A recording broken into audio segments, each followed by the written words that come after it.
So what's up mga ka-something nicer? Sana po nasa maayos kayong lahat sa inyong mga kalagayan. Doon naman po sa mga nakakaranas ng hindi maganda, huwag po kayong mawala ng pag-asa at huwag po kayong susuko. Pagsubok lang po sa atin yan. Looking forward kung paano po tayo babangon at kung paano po tayo makakabawi.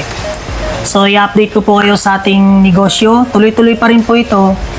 At ayun, ngayon lang po nakagawa ng video dahil ngayon lang po bumalik yung aming power supply. At naka-pick up naman tayo. Ayun. Kaso po, kahit nakapagpa-reserve tayo ng maaga last week para sa pick up natin today, dahil apektado po ng bagyo ang farm, namatay ang ilan sa mga manok, daan-daang manok doon sa poultry farm. At kokonti din po ang napoproduce ng mga manok. Yung dati nilang harvest na 80 trays, nagiging 20 trays lang per day. Kaya dahil po yun sa pag-ulan, babasa yung mga manok, nagkakasakit. Yun nga po, dahil namatay yung iba sa mga manok nila, mas kumonte yung quantity ng eggs na nakuha natin today. So yun guys, no, baka bumalik na naman tayo sa dati nating ginagawa. Kung mapapanood nyo sa mga video, iba-ibang farm yung amin na pipicturan dahil para makakumpleto, kailangan natin maggala sa mga farm sa Batangas para ma-meet yung quantity or yung kailangan ng ating customer. So nakakalungkot isipin na yung mga farm nakaranas ng ganon at malamang sa ibang farm sa kinukuhanan din natin, ganon din yung anong tawag doon? Yung sitwasyon. Kasi, so walang kasiguraduhan na makakakumpleto pa rin tayo. Pero tuloy-tuloy lang ang ating pagkuha, paghahanap sa mga farm na dati na natin napuntahan at sana may magbigay. At yun nga lang, dahil din sa nangyaring pagbagyo, kumonti ang quantity, marami ang namatayan ng manok, expect po natin na tataas ang presyo ng mga manok. Bukod sa malapit na ang Pasko, nagkaroon pa ng ganitong kalamidad, kaya apektado talaga yung mga poultry farms.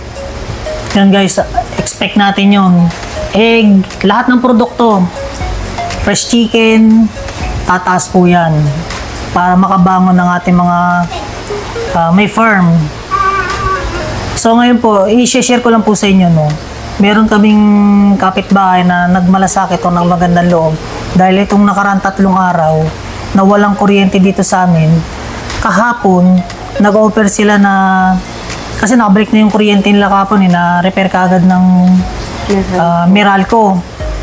So nag-offer sila na kung kailangan ng tulong nila, huwag kaming mahiyan lumapit kahit sa pagcha-charge man lang para may magamit kaming ilaw dito sa bahay. So yun nga, nagpa-charge kami ng mga kakailanganin namin gaya ng power bank para sa mga LED light na magagamit namin at yung emergency light.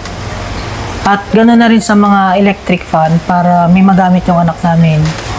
At kanina bago kami pumunta sa farm, nagpa-charge ulit kami ng power bank. Hindi na namin naisip na iwan yung cellphone para makicharge, pero yung cellphone ni Mrs. ang pinacharge kasi mas kailangan yun.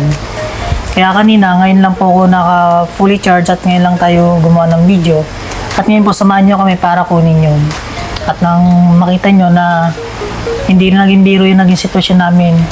At bukas, pagputok ng liwanag, share ko sa inyo yung paligid namin kung ano nangyari.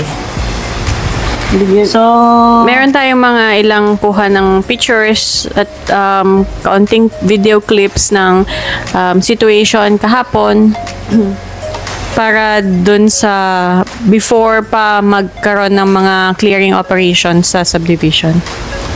So yun guys, no, yung nakakuha po namin na kanina sa farm ay hindi po natin na-meet yung pinareserve natin last week.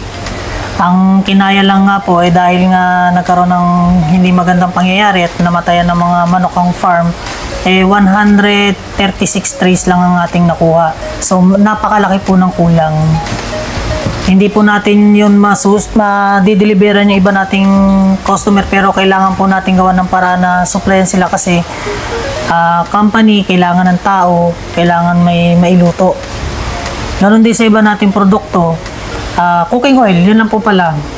Pero may makukunan po tayo, no? Pero sa tayo ngayon na gagawa ng paraan na mag-ikot ulit gaya ng dati nating ginagawa. So let's go sa aming neighbor para kunin yung aming mga pinacharge at para pasalamatan sa kanilang pagpamagandang loob na in-offer sa amin para makatulong sa kagaya namin na huli nang ayos yung electricity. So ayan guys, pupunta na po tayo dun sa aming kapitbahay, no, para kunin yung ating pinacharge at mapasalamatan sa kanilang pagmamagandang loob dahil yan po nakikita nyo naman maliwanag na sa amin. So kunin na po natin yung ating pinacharge. So ayan po yung bahay ng aming neighbor na nagmagandang loob sa amin, no. So nagpapasalamat kami, may ganyan kaming kapitbahay. So let's go. Ayan po si Mrs.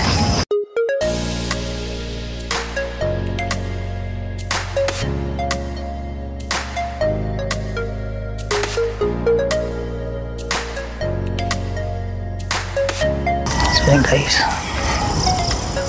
ito yung bahay ng aming neighbor. So hindi natin sila pwede video na po na wala tayong authorization tsaka yung privacy, alam nyo na. So guys, kakat ko po muna itong ating video, continue na lang natin pagka pauwi na tayo.